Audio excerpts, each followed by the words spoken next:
Good day, all, and welcome to another edition of Local Legislator Live at 11. I am your host, Charles Gates, and it is indeed a pleasure to be here and to be with our special guest this morning. None other than Dr. Mark Downey, running for House of Delegates in the 96th District. Good morning, Dr. Downey. How are you? I'm doing very well. Good morning to you, Charles. Thanks for having me. Glad to see you here today. And this episode is sponsored by SSK Edits. And if you'd like to get in touch with SSK Edits, they do video editing, they do art commissions and graphic designs. You can reach Mr. Hodgins at kenny.hodgins.com. That's HODGINS. Dr. Downey, we're going to start this interview right off out the gate with telling us something about you. What is your education, occupation, and why are you seeking Virginia's 96th district in the House of Delegates? Well, yeah, thank you. Like I said, Dr. Mark Downey. I've been a lifelong resident of Williamsburg, just outside of Williamsburg in Queens Lake. Moved here when I was 2 years old and currently live on the same property I grew up on, raising my four children with my lovely wife. But just some background about, how I moved through the Williamsburg area. I moved here when I was 2. My dad retired from the Air Force. He was a lieutenant colonel in the Air Force and retired to Williamsburg. Went to great public schools in York County growing up. Went to Waller Mill, Magruder, Queens Lake, and graduated from Bruton High School. Had the honor of being valedictorian and senior class president at Bruton. And from there, I went on to pursue a degree in chemical engineering. My father was a civil engineer. My older brother was a civil engineer. I enjoyed math and science, so I thought that was my path at the time. So I enjoyed my time at the University of Virginia, got my bachelor's of science in chemical engineering, and then worked for actually 4 years as a chemical engineer, a year down in Baton Rouge, Louisiana for Exxon Chemical, and then came back to work in Virginia for 3 years before deciding I wanted to do more. Undergraduate, I had the idea that I may want to go into like biomedical engineering or something to do with medicine. But after working as an engineer, I really felt like my interest in working with people and helping people really drove me to go back to become a physician. And that's when I went back to medical school at MCV in Richmond, Medical College of Virginia in Richmond. From there, I graduated valedictorian of a med school class and was senior class president there. So hopefully see a pattern there. I enjoyed my time and worked hard, but also wanted to make sure that all my classmates and friends had a good experience as well. From there, I moved on to residency training up in Rochester, New York. Became double board certified in internal medicine and pediatrics, 4-year program up there. Worked for a year after residency down in Florida, attempting to do everything kind of from pediatrics to geriatrics, but found my true passion was pediatrics. And then in 2001, had the opportunity to come back to my hometown in Williamsburg to work with a pediatrician that I was the head swim coach for his kids growing up. So moved back to Williamsburg in 2001 and joined Pediatric Associates of Williamsburg. And that's where I've been ever since. And I've living my dream job, being a pediatrician for lots of close family friends and their kids and their grandkids, getting to know the community from all aspects. And it's been a pleasure to work with all the families and kids in this area. I really want to do more for them. I see things on a day-to-day basis that make me want to improve things for my families, their families, their grandparents, all that. And that's what's really driven me to get involved, not just as a pediatrician, but involved in improving the lives of everyone. Really wanting to make sure that top priority, everyone should have good healthcare. But I know we'll talk about that later, but that's what really drove me to get involved and get into and running for a House of Delegates in the 96th district. Okay, well, first of all, a big shout out to your dad, retired Air Force man. I happen to be a former Marine myself, so hoorah to your dad. He'll know what that means exactly. And what a contrast between engineering and pediatrician. Wow, it couldn't be more different sides Yeah. of the spectrum. Yeah, but Now, it helps me approach things in a very logical manner, and really look into the details and the data, and it's really helped me as a pediatrician be more effective as well. that is quite the unique spin on the pediatrician occupation, I would imagine. Now, your full name on the upcoming ballot, is it Mark Downey, or is there a middle name in there? Well, my middle name is Collins, but I believe for the ballot it's just going to be Mark Downey or Mark C. Downey. Okay. That's yeah. All right. And what party do you affiliate with? I am a member of the Democratic Party. I've been a member of the York-Pocosin Democratic Committee for the past 15 years, been helping out that committee, been supporting local candidates over the past decade. So that's where I'm leaning right now. Okay. Now, you mentioned where you lived here in Virginia. You mentioned how long you've been there. And the question is, have you held any other previous offices prior to this? No, sir. I've been, lifelong resident of this area. Been heavily involved with, different aspects of my community. I've been on the local homeowners association board for a couple times, couple stints. Been involved with the pool committee and swim team committee in my neighborhood. But this would be my first position as elected official. So I'm looking forward to that next challenge in my life. Challenge it will be indeed, I'm sure. Now, to our viewers out there, if you like this interview, would like to see more like it, be sure to subscribe to our Facebook page and our YouTube channel. And most importantly, leave us a comment. Let us know who you want to hear from next. Let us know what we can do better, what we can leave out. And most importantly, share this with others, because we want to bring people on the air to educate you. Now, Dr. Downey, how has your community involvement prepared you for this moment? Well, I think just getting to know my community from all aspects, from all different, parts of town. I do this here's my engineering coming out. I do this calculation. I see roughly about 300 patients a month. So that's about 3,500 patients a year. I've been doing it for 20 years. So quick math, that's up to 70,000 interactions with families and children and their grandparents, and really getting to know the community. Not all of them are Democrats, they're Republicans, independents, but what is the common denominator is, showing compassion, caring for them, looking out for their best interests. And that's how I've been able to reach out and really get to know the community, earn the trust of patients and families. And I think that is something that we need, not just in pediatrics and the medical profession, but we need it more in the political scene as well. We need people that are willing to talk to anyone that comes up, and in a respectful manner, really listening to them, getting involved with where they are coming from. And you may not always agree, but at least you can be agreeable and enjoy the conversations. And as a physician, there are new things that come up all the time. So we're learning all the time. So, just because things seem, a certain way right now, as we get more information, more data, then I feel like I can use that skill as well as a delegate to make positive changes for the Commonwealth going forward. Okay, now, before I ask you my next question, I was reading your background and you reminded me of Warren Buffett. Why Warren Buffett? Not because of the billionaire. I know you're not a billionaire. No. But your children grew up in the same house as you did. Right. That is quite unique. Tell us something about that.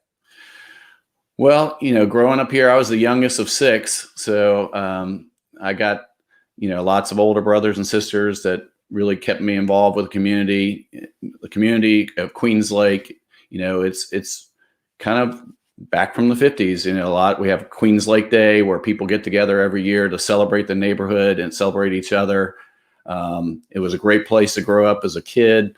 We could spend all day at the swimming pool in the summer, but even without that, we could just go down to the field and hang out with our friends. And I've been in a lot of different places during residency training and jobs, but I never, found a place like this anywhere. So when I had the opportunity to move back and join a pediatrician that I was the coach of his kids growing up, I jumped at the opportunity and was fortunate enough to get back in the same house and, seeing my kids enjoy the same things that I did, part of the swim team, part of the same schools I went to, that to me I felt like one of the best things I could give to my children growing up, the same experience I have, and hopefully they'll maybe pass it on to their children, and we'll have 3 generations in this neighborhood. So we'll see.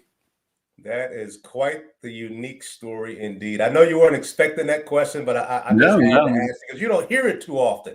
Yeah. It too often. Now, if elected to the 96th district in the House of Delegates, what are your 4 main goals? Yes. So I will, I'll highlight the 4, and then I'll give a little detail about what my thoughts are on each one.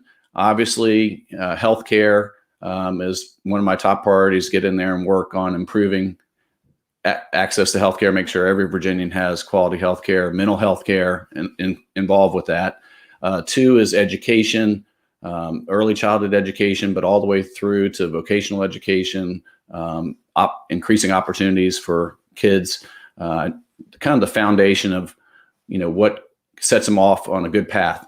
3rd is economic equality, trying to improve access to affordable housing and childcare and all the things that people are struggling with on a daily basis. What can we do to improve the livable wage, the minimum wage, anything to make lives easier for people? And final is gun safety legislation. As a pediatrician, my heart breaks every time I see a child get access to unintentionally getting involved with a accident with a weapon, and really want to continue to move Virginia forward to be one of the safest places for kids. So going back into a little bit more detail with, in particular, healthcare, I do believe that healthcare is a right, not a privilege. I think as the wealthiest country in the world, we have a moral obligation. We have a financial and national security obligation to make sure that all of our residents have access to high quality healthcare. It benefits everyone, from individuals to corporations to the country as a whole. So I really want to see Virginia take that next step, and not just expanding Medicaid for those that qualify, but making sure that everyone has access to affordable healthcare, and especially mental health care. When I first started as a pediatrician, probably about 10% of my practice was mental health or behavioral related. Pre-pandemic, it was probably 30%. We're probably close to 40% of what we see now has some tie to mental health and that sort of thing. So working on the infrastructure of getting more people going into the mental health profession, setting systems up where they can be successful to reach as many people as possible, whether it's through telemedicine, whether it's in person. We need to not only have more money going to those programs, but also more resources. So those are kind of 2 big key areas in healthcare that I'd like to work on. As far as education, my wife's a special education teacher, K through 5. So as a pediatrician, I know how important it is to get kids off to a good start with education. So starting with 3 and 4-year-olds, I want to see how far we can go. If we can, my ideal would be have universal pre-K for all 3 and 4-year-olds in Virginia. That would benefit urban communities, suburban communities, rural communities, to make sure that every kid has a good start when they walk through the first day at kindergarten. But also making sure our teachers have the resources they need, the pay that they deserve, the schools have the funding for the infrastructure that they need. Really also start encouraging folks that maybe college isn't the ideal place for them right away, but getting back to more of the vocational education training, more trade skills, matching them with businesses in their community, being more targeted to make sure that they can be successful and have a good paying job when they finish high school. As far as economic justice and equitable, working on improving the minimum wage, a livable wage, providing better affordable housing for folks, better access to childcare. all these things are interconnected and it provide a good foundation for people to be successful. And then, the final piece again was gun safety legislation.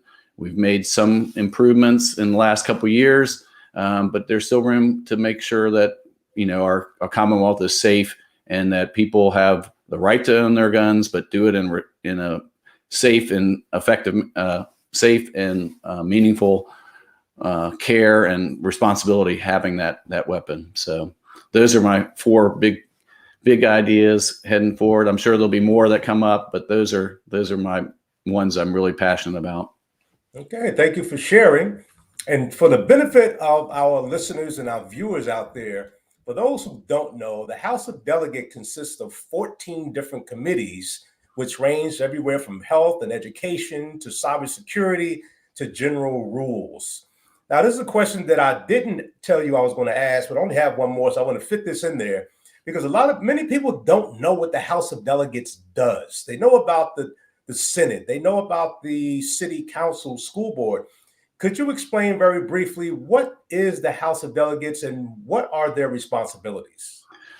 So the Virginia government is pretty much modeled after the federal government. You have the executive branch, which is the governor, the lieutenant governor, attorney general, and then you have the legislative body, which incorporates the state Senate and the state House of Delegates.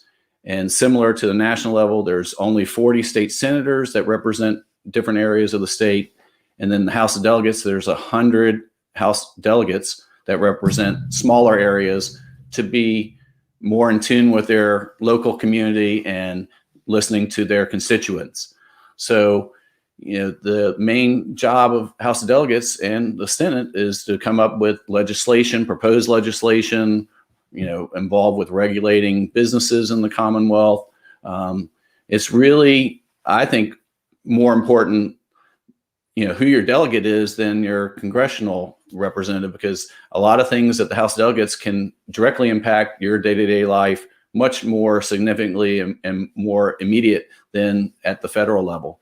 So, from everything from, funding for schools, funding for local police departments, and all those things that we value in our government, that's what the House of Delegates really focuses on. Well, thank you so much for that education. And just to let, again, for our viewers out there who are not too familiar with the House of Delegates and how it works and the complexities involved in it, typically in the state of Virginia, over the past few years, up to 39% of the delegate seats have gone unopposed. Mm-hmm. That is a red flag for us as constituents of the state of Virginia to get more involved in our local governments. It is so important that we understand how this affects us, because we're all affected by the decisions that the House of Delegates make, that the Senate makes, how the City Council makes, how the school board makes. It affects us all, so get involved. Mm-hmm. Dr. Mark Downey, we want to thank you so much for being here. And I was remiss earlier, I didn't mention the fact that we are a component of locallegislator.net, where our desire is to create a better informed electorate by making local government and business simple, taking out the complexities and giving it to you in layman's terms. Now, Dr. Downey, how can we get in touch with you and find out more information about your campaign? Yes, sir. So our website is downeyforvirginia.com. It's all spelled out, DOWNEY for Virginia.com. Obviously, we have a Facebook page. We have ways to sign up to receive our newsletter. We do weekly newsletters to keep people informed of what's happening at the local and state level. Active on Instagram and Twitter. So lots of ways to keep up with our campaign. I have 2 support staff right now, Rebecca Lesser and Anna Sargent, that are managing the campaign right now. So they can be reached through the campaign website. And encourage folks to go to my website to look through all the different ideas I have on different parts of legislation that we didn't cover today. And again, like Charles said, get involved. If you want to see things happen, it starts at the local level, and it starts with the House of Delegates and your local officials as well. Well, thank you so much, sir. It's been a pleasure talking to you. Godspeed to you. Best of luck in you and your campaign, and best of luck to your family too in that same household. Yes. That's amazing. Yeah. Take care, sir. And to our audience out there, we will see you next week, bright and early on Wednesday morning, where we come live to you on Local Legislator Live at 11. Take care of yourself, and until next week, be good and be informed. Take care. Thank you.